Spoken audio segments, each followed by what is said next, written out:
अस्सलाम वालेकुम दोस्तों, आज 19 मई 2022 है और मैं मोहम्मद अकमल ख़ान आज की इस वीडियो के थ्रू आपसे मुखातिब हूँ।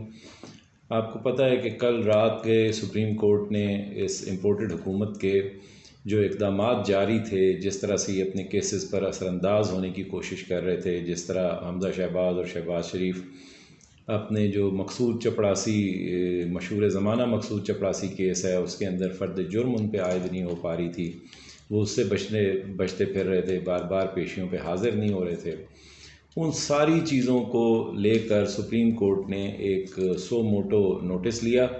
और उस सो मोटो नोटिस लेने के बाद एक हंगामा बरपा हो गया और वो तमाम जो आइन पसंद, कानून पसंद, नाम नहाद सहाफ़ी तबका और वो जो दानिश्वरों का तबका एक मखसूस इनका कासालेस है इस हुकूमत का और इनसे मफाद हासिल करता है मुख्तलिफ़ अंदाज में, उन्होंने एक शोर बर्पा कर दिया, एक हंगामा बर्पा कर दिया कि जो है ना, पता नहीं सुप्रीम कोर्ट ने शायद अपनी कोई आईनी हदूद से तजावुज़ कर दिया। ये वो सारे लोग हैं जो 7 अप्रैल को आने वाला जो सुप्रीम कोर्ट का फ़ैसला था, जिसने आर्टिकल 69 के तहत स्पीकर के जो इख्तियारात थे उनके अंदर जो है तजावुज़ किया था बाकायदा तौर पे। बहुत सारे लीगल माइंड्स ने उस फ़ैसले के ऊपर तनकीद की थी बहुत ज़्यादा, लेकिन उस वक्त ये सारा तबका, चूँकि वो नवाज़ शरीफ और जरदारी साहब को सूट करता था वो फ़ैसला, लिहाजा ये तमाम लोग उस वक़्त उस फ़ैसले को आइन की फ़तह, आइन की सरबुलंदी, कानून की सरबुलंदी, सिविल सुप्रीमेसी और इदारों का जो है वो मतलब है आइन के साथ खड़ा होना और पता नहीं क्या क्या कुछ करार दे रहे थे। तो एक शोर बर्पा हो गया, यानी जो बहुत समझदार सेंसिबल लोग समझे जाते हैं, पढ़े लिखे लोग समझे जाते हैं, तलत हुसैन साहब जैसे लोग, तलत हुसैन साहब ने इस सारे मामले को लेके एक ट्वीट किया। उन्होंने कहा कि तुम कितने साकिब, अज़मत, खोसे रिटायर करोगे, हर साल एक नया मिल जाएगा। यानी उन्होंने जस्टिस अता बंदियाल, इसको बाकायदा तौहीन अदालत मैं समझता हूँ कि जस्टिस अता बंदियाल की इंटेंशन को, उनकी नीयत को यहाँ पे गलत करार दिया, ख़राब करार दिया और ये कहा कि साकिब निसार, अज़मत सईद साहब, शेख अज़मत सईद जो थे जस्टिस, और जस्टिस खोसा, भाई कितने रिटायर कर लेंगे आप, हर साल कोई ना कोई मिल जाएगा। यानी उनका मतलब ये कि ये हुकूमती मामलात में और आइनी मामलात में हुकूमत के मदाखलत के मुतरादिफ उन्होंने करार दिया। लेकिन सुप्रीम कोर्ट में आज उस केस की समाअत हुई और उस केस की समाअत के मदरजात आपने मीडिया पे सुन लिए होंगे, लेकिन जिनको ये एतराज़ है कि ये क्यों ऐसा हुआ, सुप्रीम कोर्ट ने ऐसा क्यों किया, उनको चाहिए कि वो जस्टिस अज़मत सईद शेख जो कमीशन बना था उसकी फाइंडिंग्स को ज़रूर पढ़ें। उसका सिर्फ एक पैराग्राफ मैं आपको पढ़ के सुना रहा हूँ तो आपको समझ आ जाएगा ये माफिया किस तरह ऑपरेट करता है। और इस माफिया में जरदारी साहब और जो शरीफ ख़ानदान है ये मेन किरदार हैं, क्योंकि यही हुकूमतों में अदल बदल के आते हैं। ये कभी एक आ जाता है, कभी दूसरा आ जाता है। इस मुल्क में जिसमें बेतहाशा कुदरत ने वसाइल फराम किए हैं, उस मुल्क को जिस तरीके से नोचा गया है उसके वसाइल को, और आवाम आज तक उनके मुज़िर असरात को भुगत रहे हैं, तो आपको अंदाज़ा है कि कोई ना कोई मुल्क के वसाइल को खा गया है। और ज़ाहिर है जिस तरह से ये दोनों ख़ानदान अमीर हुए हैं और आवाम गरीब तर हुए हैं, तो ज़ाहिर है कोई ना कोई तो हमारे माल को खा गया है। लेकिन इसमें एक पैटर्न है, ये माफिया है, ये माफिया की तरह ऑपरेट करते हैं और इसी की निशानदेही जो है वो जस्टिस अज़मत सईद कमीशन रिपोर्ट के अंदर की थी जस्टिस अज़मत सईद शेख साहब ने। उन्होंने फरमाया था कि हाई प्रोफाइल केसेस में, मैं आपको पढ़ के सुना देता हूँ ये पैराग्राफ छोटा सा, कि हाई प्रोफाइल केसेस में एक पैटर्न नुमाया है कि जब मुल्ज़िमान इक़्तिदार में आते हैं तो उनके ख़िलाफ़ रेफरेंसेस ख़त्म हो जाते हैं, गवाह गायब हो जाते हैं या बयानात से फिर जाते हैं और रिकॉर्ड गायब हो जाता है। ये जस्टिस अज़मत सईद शेख साहब ने करार दिया था उस कमीशन रिपोर्ट के अंदर। ऐसा ही होता रहा, रिकॉर्ड को आग लगती रही है, गवाह मुनहरिफ होते रहे हैं, बयानात से फिरते रहे हैं और अफसरान, ऐसे अफसरान जो हैं, अयान अली के केस में आप देख लें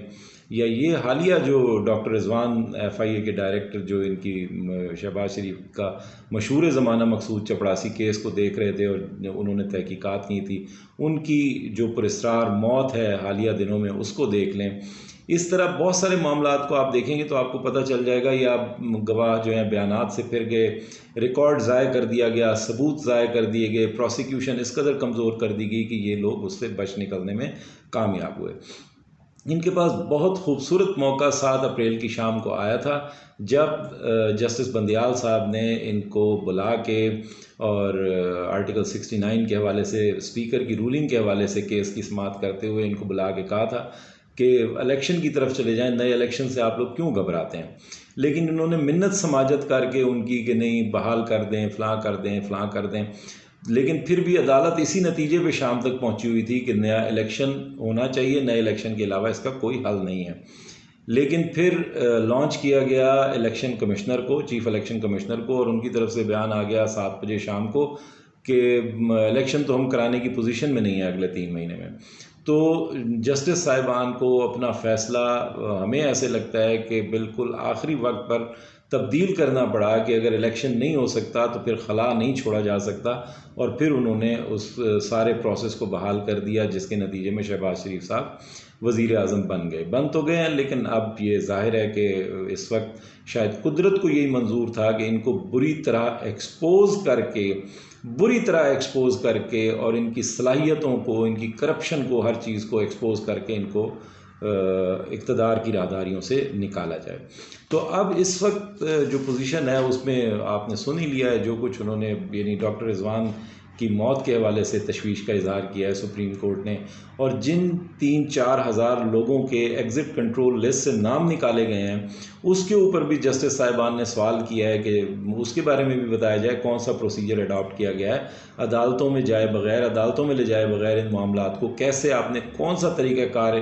कौन से कवानीन के तहत इन लोगों को निकाला है। आप अंदाज़ा लगाइए कि इस हुकूमत ने आते ही डॉक्टर रिजवान जो इनकी तहकीकात कर रहे थे डायरेक्टर FIA के, उनका नाम तो ECL पे डाल दिया, लेकिन मकसूद चपड़ासी का नाम ECL से निकाल दिया और वो गायब हैं और इस वक्त वो एब्सकॉन्डर हैं।